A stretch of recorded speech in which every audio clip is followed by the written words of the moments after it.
కూడా టీడీపీ నేతలు దౌర్జన్యానికి దిగినట్లుగా వార్తలు అందుతున్నాయి. శ్రీనివాసపురంలో తాత్కాలికంగా పోలింగ్ నిలిపివేశారు అంటూ వార్త. మరిన్ని అప్డేట్స్ మా కరెస్పాండెంట్ రవీందర్ ఇస్తారు. రవీందర్, చెప్పండి, ఏం జరుగుతోంది అక్కడ?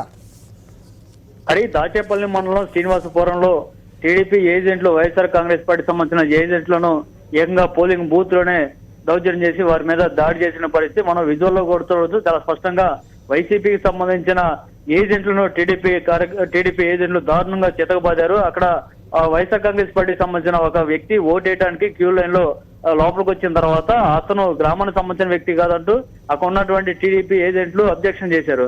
అయితే వాస్తవానికి అది ఆ గ్రామానికి సంబంధించిన వ్యక్తి స్థానిక నాయకుడు అని తెలిసి కూడా కావాలని వీరు అబ్జెక్షన్ పెట్టడంతో అక్కడ వైఎస్ఆర్ కాంగ్రెస్ పార్టీకి సంబంధించిన ఏజెంట్లు ఎందుకు ఈ విధంగా చెప్తారంటూ ప్రశ్నించారు. దీంతో అక్కడ మాట పెరిగి ఏకంగా పోలింగ్ బూత్లనే తన్నుకున్న పరిస్థితి. ఏకంగా వైఎస్ఆర్ కాంగ్రెస్ పార్టీకి సంబంధించిన ఏజెంట్లను తన్ని అక్కడి నుంచి బయటికి తరివేశారు. పోలింగ్ నెంబర్ 100వ నెంబర్ పోలింగ్ బూత్ లో ఈ ఘటన చోటు చేసుకుని అక్కడ ఉన్నటువంటి ఓటర్లు ఎవరైతే ఉన్నారో బారులు తీరిన ఓటర్ల మీద కూడా దౌర్జన్యం చేసుకుంటూ వెళ్ళిపోవడంతో అక్కడ ఉన్న వారంతా కూడా ఆందోళనకు గురయ్యారు. అక్కడి నుంచి పరారైపోయిన పరిస్థితి.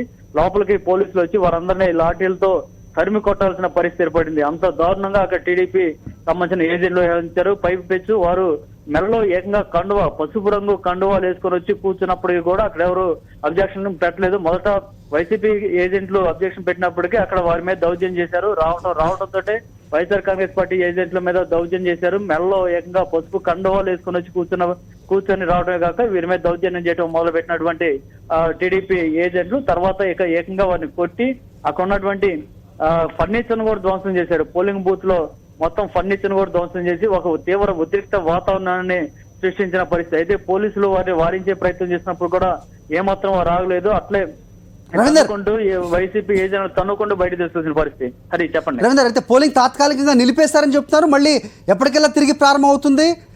నిజంగా ఇంత దౌర్జన్యకాండ సాగుతున్న పోలీసుల చర్యలు ఏ విధంగా ఉన్నాయి అక్కడంటే ఏం చెప్తారు? పోలింగ్ మళ్ళీ ఎప్పుడు మొదలవుతుంది? అప్డేట్స్ ప్రస్తుతానికైతే 100వ నెంబర్ పోలింగ్ బూత్ దగ్గర కేవలం 4 మాత్రమే కానిస్టేబుల్ ఉండడంతో ఘర్షణ స్టార్ట్ అయిన తర్వాత బూత్లకి పోలింగ్ ఆఫీసర్ వారిని పిలిపించి కొన్నటువంటి ఘర్షణ పడుతున్నటువంటి వారిని బయటకు పంపించడం జరిగింది. అయితే బయటకు వచ్చిన తర్వాత కూడా అదే విధంగా వైసీపీ కార్యకర్తల మీద వీరు దౌర్జన్యం దిగుతున్న నేపథ్యంలో అక్కడ ఒక ఉద్రిక్త వాతావరణం నెలకొంది. మరోవైపు పోలింగ్ బూత్ లో ఉన్నటువంటి కుర్చీలు, టేబుల్ అన్ని కూడా విరిగిపోయిన పరిస్థితి. దాంతో అక్కడ తాత్కాలికంగా పోలింగ్ ను కూడా ఆపేశారు. అక్కడ ఒక ఉద్రిక్త వాతావరణం నెలకొన్న నేపథ్యంలో అక్కడ ఉన్నటువంటి ఓటర్లు కూడా భయభ్రాంతులు గురై పక్కకి వెళ్ళిపోవడంతో ప్రస్తుతం పోలింగ్ ఆగిపోయింది. మరి కొద్దిసేపట్లో ఫర్నిచర్ అదంతా సరి చేసిన తర్వాత మళ్ళీ పోలింగ్ సజావుగా జరిగే అవకాశం ఉంది. అయితే అదనపు పోలీసు బలగాలు వచ్చిన తర్వాత మాత్రమే పోలింగ్ ని స్టార్ట్ చేసే దిశగా అధికారులు ఆలోచనలో ఉన్నారు. Hari, right, okay Ravinder.